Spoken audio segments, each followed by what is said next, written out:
foremost, I want to just say right off the bat that no officer has died, and folks are trying to start those rumors, so I want to say that right off the bat. Before I make some specific comments on what occurred tonight, Mayor Turner and the council members, Mayor Turner, will open up the briefing.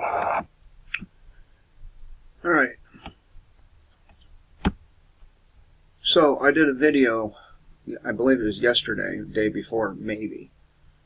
I think it was yesterday, though, about the shootings, or the shooting of multiple police officers there in Houston. Well, it turns out their official narrative was a fucking lie, yet again.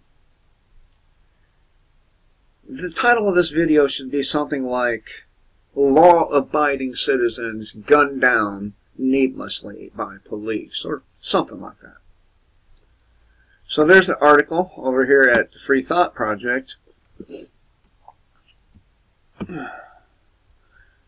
They did not deal drugs. Neighbors of the slain couple who shot 4 cops refute official story. What a fucking surprise. And there's the couple right there.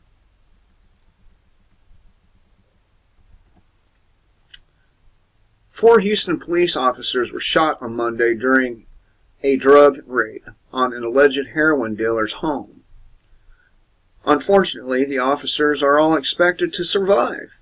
Now, neighbors who knew the slain couple that lived in the house are speaking out. And the picture they paint is dramatically different than the official story. According to official police account, on Monday afternoon around 5 p.m., a dozen SWAT team members with Houston Narcotics Department along with 6 patrol officers descended on a Pecan Park home to serve a search warrant.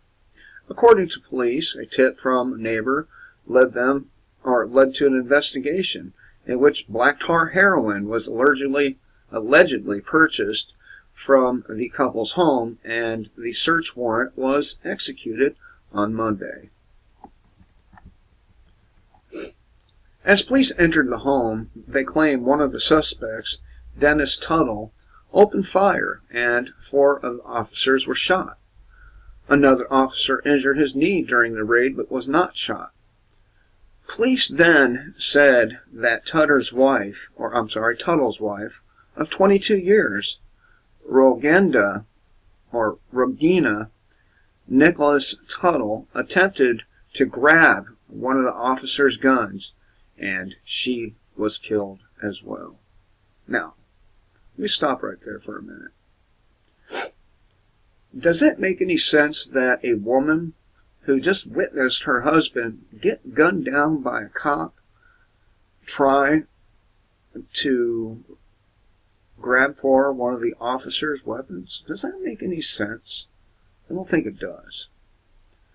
This sounds like an open and shut case of a drug raid turned violent when the narcotic dealers fought back. But if we look a little closer, a seemingly different story emerges. Something Art Avito, I'm not sure if I'm pronouncing his last name correctly, but Houston police chief, did not say is that the officers who entered the home were in plain clothes, not uniforms. What's more, upon entering the house, they immediately began shooting as one of the officers killed the couple's dog. That's when Tuttle came out of the back room with his .357 and opened fire. Even more suspicious is the fact that these alleged black tar heroin dealers had no heroin.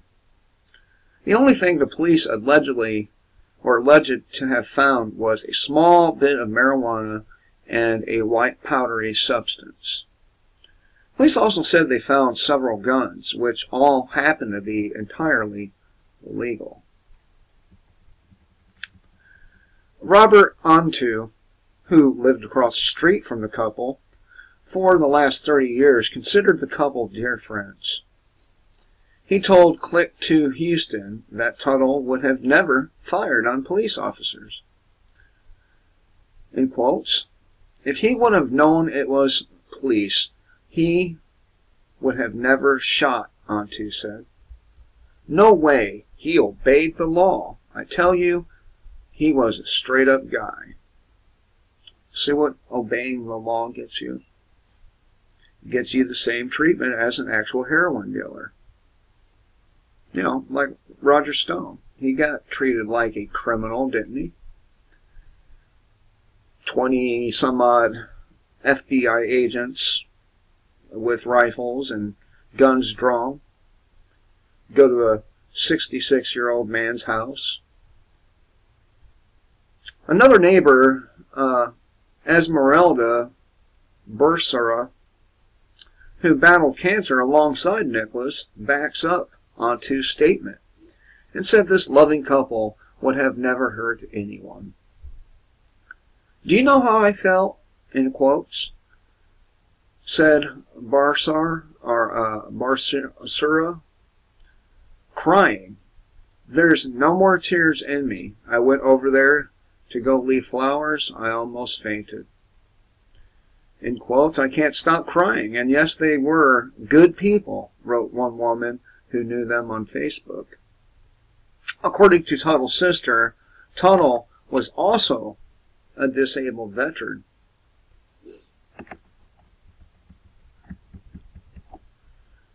Released on honorable discharge, medical,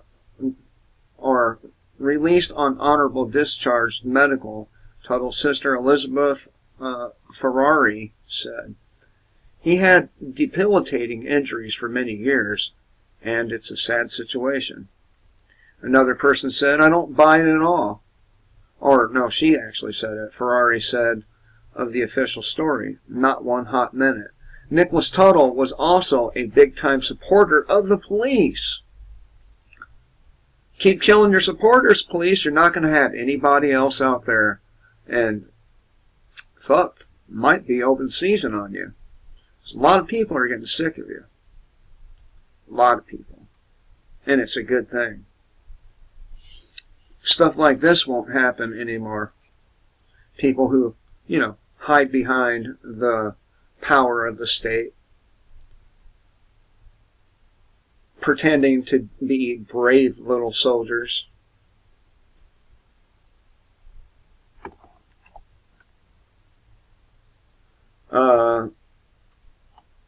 Nicholas Tuttle was also a big-time supporter of police who liked the All Lives Matter page on Facebook as well as her local law enforcement. Definitely not the typical habit of a black tar heroin dealer.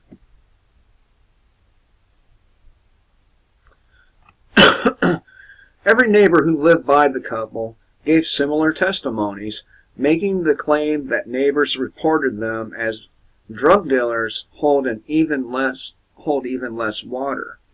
Yeah, I mean, all these neighbors are saying such great things about them. Why were they there? I would bet that they never got any such tip. I would bet. They didn't deal drugs from out of that house, said one neighbor, who grew up with Tuttle and his wife. They're not those type of people. Long story short here, people. You are under the same violence and oppression as anybody else. Whether you support Donald Trump, whether you support Hillary Clinton, whether you support the police, they will fucking kill you. And that's just the way it is. You are supporting people and institutions who will kill you. And this is evidence right here. This guy was a police supporter. This guy was a law-abiding citizen. And like so many others, so many other law-abiding citizens in the last 10 years have gotten needlessly gunned down. We have a baby who was flashbanged over a mistake. But hey, you keep supporting these guys, and one day they're going to be at your door to enslave you, to drag you off to a FEMA camp, or to kill you. And I mean that literally. I mean the enslaved part literally. Remember, there is a law that states that the president can use you for anything he deems necessary without compensation. You remember that. Enslave you, put you in a FEMA camp, or kill you. So, keep supporting these institutions who will do that to you, and that's exactly what you will deserve. Now quit being Dewey and Debbie Down syndromes.